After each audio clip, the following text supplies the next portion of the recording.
Hello. So in this video, we're going to talk about some plot holes in Agatha Christie's And Then There Were None, the play version. So I'm focused on the play version, A, because I haven't read the novel, and B, because I was recently in a production of And Then There Were None. And so when you're in a play, particularly when you have a part like I did, where Rogers is on stage for a decent portion of the first third to half of the show, but a lot of that time he's not doing much of anything. He's just sort of there and to a greater or lesser degree reacting to what's going on.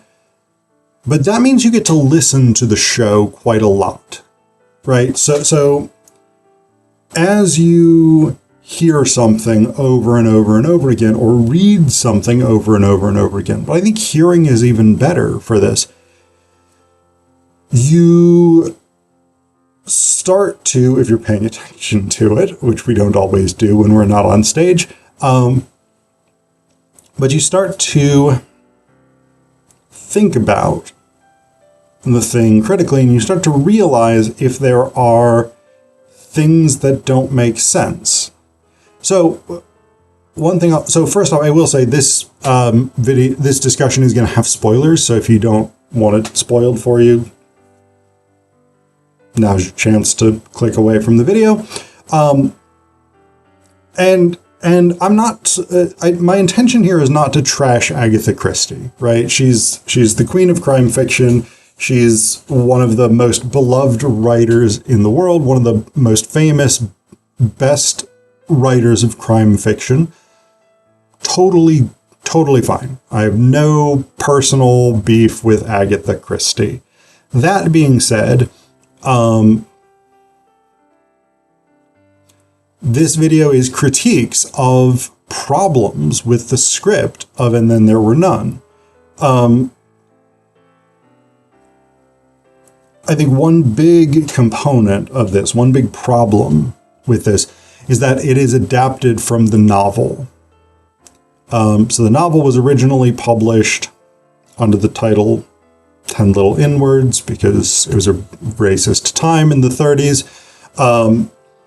Is then rewritten to 10 Little Indians and then retitled, and then retitled subsequently to And Then There Were None, which I think is now the most common title that publishers use. The play was also performed, I don't know if it was performed under the original title, but I know it was performed as 10 Little Indians and Then There Were None. And I think most modern theater companies opt for the less offensive version. So the fact that it's based on a novel actually means that we have more information available to us than what we get in the play. And on some level, Christie didn't do an amazing job conveying all of the things that, all of the information that we get from the novel that sort of provides context and even justification for the things that happen in the play. So one big example of that is the Rogers. Thomas and Ethel Rogers are accused by Wargrave of bringing about the death of Jennifer Brady, their former employer. Now, in the play, we get this accusation,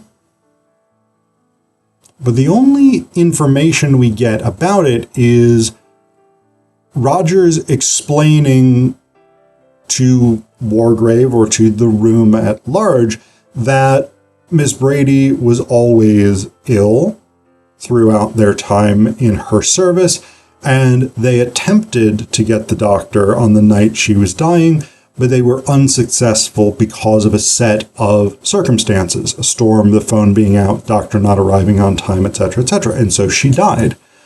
Now that's a perfectly plausible explanation. And there is nothing in the play that says that it's wrong. And so normally that would not in itself be that big a problem. right? But we know, or at least we think we know, to the extent that we know anything for sure in a murder mystery, we know that Vera Claythorne did not murder Phillip Hamilton. Or, no, not Phillip Hamilton. What was his name? The kid. His last name is Hamilton, I think. We know she didn't murder that kid. She just was distracted and failed to prevent his drowning. And so she is not guilty in that sense.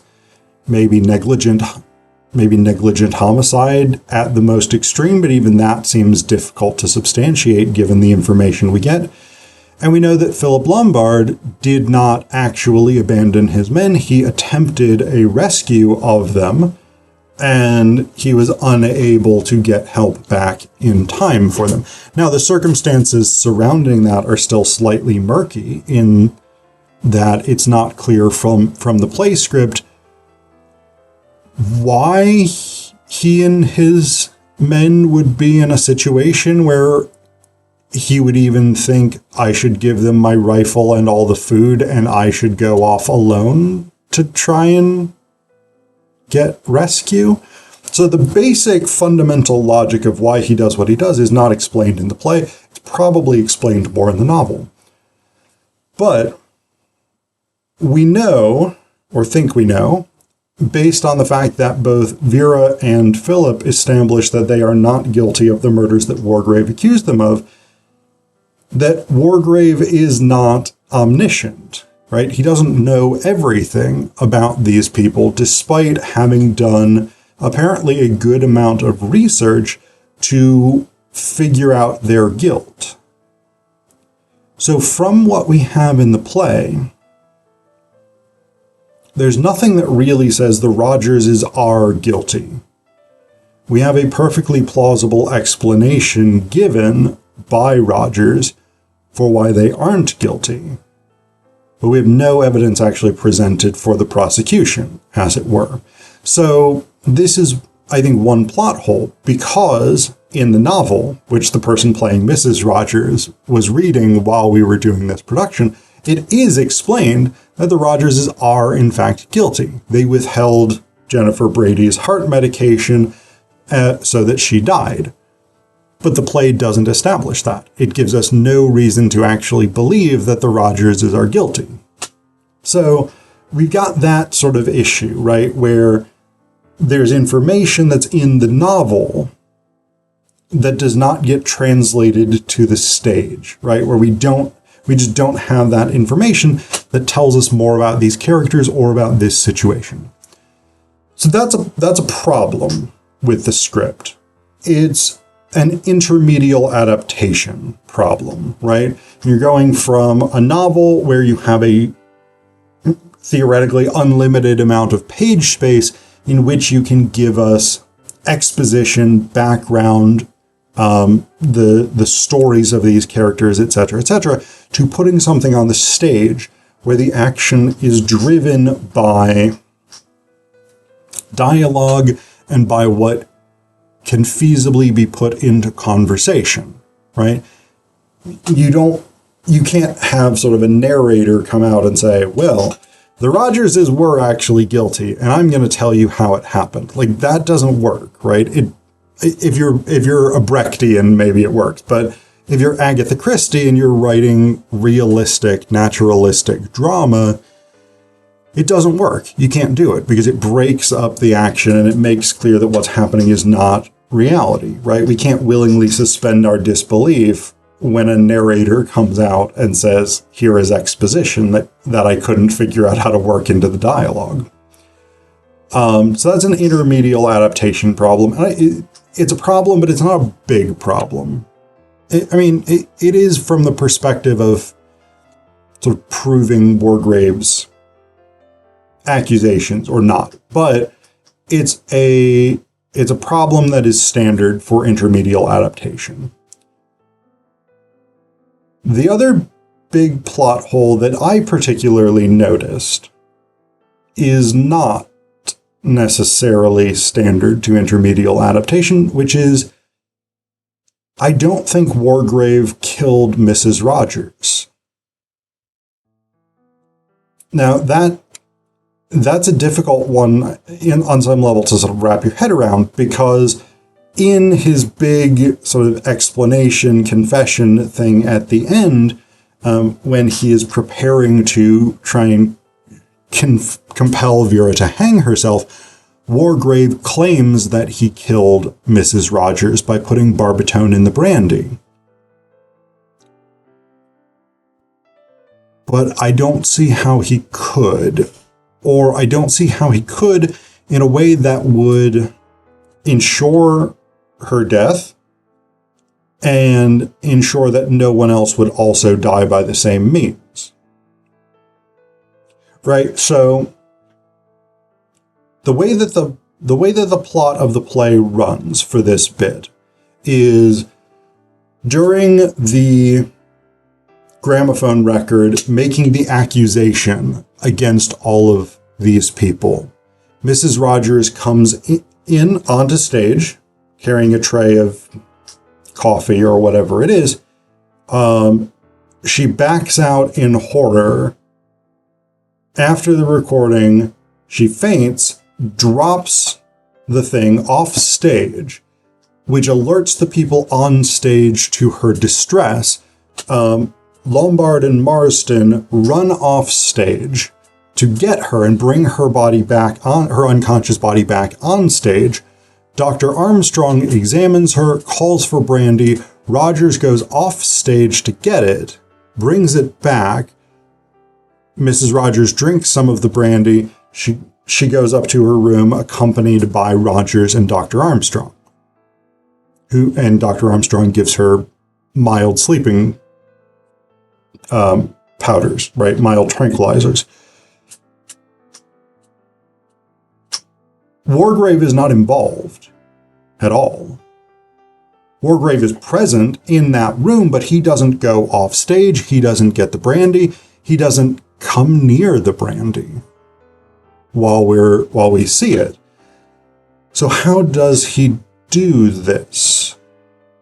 Well, the simplest and most obvious explanation is Wargrave set all of this stuff up ahead of time, and so he poisoned the brandy in the bottle so that when Mrs. Rogers drinks it, there is barbiton in it and she dies.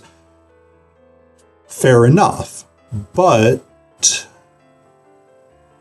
for somebody who plans as thoroughly as Wargrave does, that depends on a massive number of things to occur that there is no logical way he could ensure that they would occur. So first, it depends on, I guess even before everyone else arrives, it depends on neither Rogers nor Mrs. Rogers to drink any of this brandy.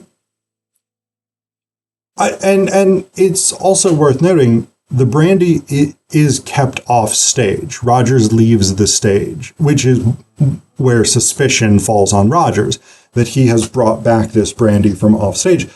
Why isn't the brandy on the bar? So that's a question that is not addressed. Now, I'm willing to grant Christie that one because, let's say, in a letter, Mr. Owen was like, don't put the brandy on the bar. Keep the brandy in the kitchen. Weird instruction, but okay, I'm willing to accept it. So Wargrave has poisoned the bottle of brandy.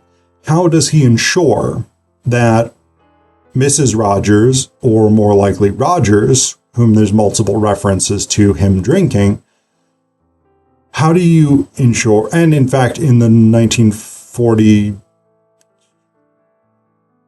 I want to say 1947, but that may be wrong. The 1940s film version, Rogers gets drunk. How do you ensure that Rogers does not drink any of that brandy before the guests arrive? They're on this island for 4 days, and Rogers says the only thing they needed to do was some dusting. If I'm Rogers and I'm hanging out on an island unsupervised, and I don't have much actual work to do, I'm gonna drink, right? And sure, maybe Rogers is drinking beer. That seems to be his drink of choice. But I would imagine that Rogers is a cunning enough servant, since that seems to be one of his character traits, is he's sort of shifty. He probably knows how to drink a small amount of hard liquor from a bottle and then refill it with water sufficiently that it will not dilute the taste that much. So how does Wargrave ensure that Rogers doesn't drink the brandy beforehand and die prior to the plan coming into action? So that's one problem. Another problem is, how does he ensure that at the moment the gramophone record is playing, Mrs. Rogers will come into that room? Because if she's down in the kitchen or something, from a kitchen in a house like this, you would not be able to hear what was going on in the living room. That's why there were systems of bells and things like that, because you couldn't hear from one part of the house to another. So she's not going to hear that recording. How does he then ensure that she will faint? Because this whole murder seems to depend on her fainting. Sure, he can say, well, constitutionally, she's very nervous, she's very flighty, whatever it is, she'll probably faint, but you can't ensure that, especially if she's down in the kitchen and doesn't hear this going on. How does he then ensure that not only does she faint, but that everybody else is aware that she fainted so that they can rush to her aid, right? If she collapses silently in the hall without a tray of coffee that she drops, she's just there unconscious until somebody comes out and happens to find her, which might not be for several hours, right? So if the plan depends on her being brought in so that Armstrong can say, go get some brandy, how do you ensure that she needs to be brought in? People know that she needs to be brought in, right? That's two things that Wargrave cannot plan for, and he cannot set those things in motion, even if he is anticipating a lot of how people will react to things. The chance is too great that those things will not happen. Then from there, I accept that Armstrong would look at her. He is a doctor. He is the one who would provide he's the one who'd be most qualified to provide any sort of first aid. Fair enough. But how does Wargrave ensure that he will ask for brandy specifically?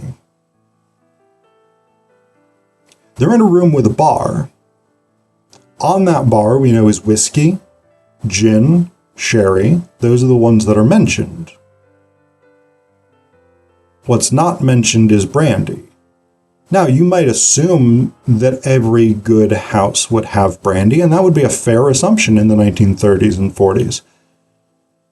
But you would also assume that that brandy would be on the bar.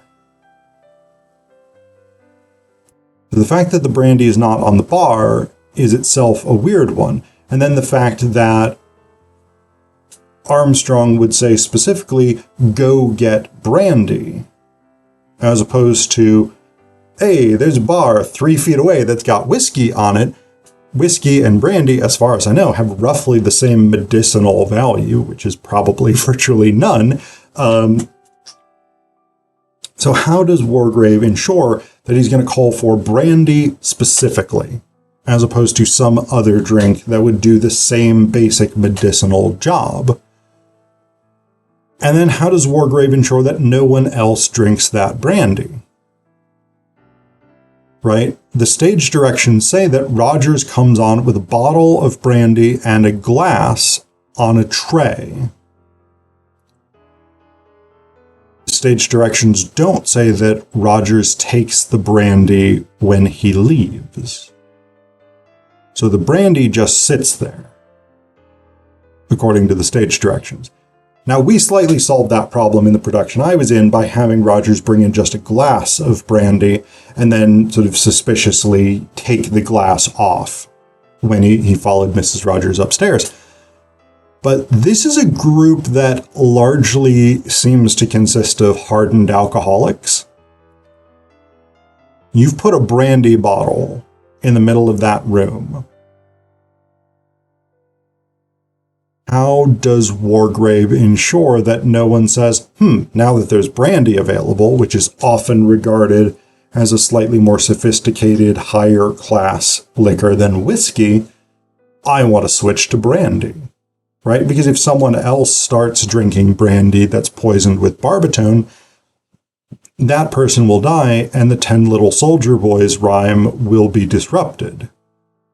So for somebody who theoretically plans things as thoroughly as Wargrave does, he's depending on a whole sequence of things to occur leading up to poisoning Mrs. Rogers, and then he's depending on no one to consume that alcohol with which she was poisoned in a room filled with people who are constantly drinking alcohol.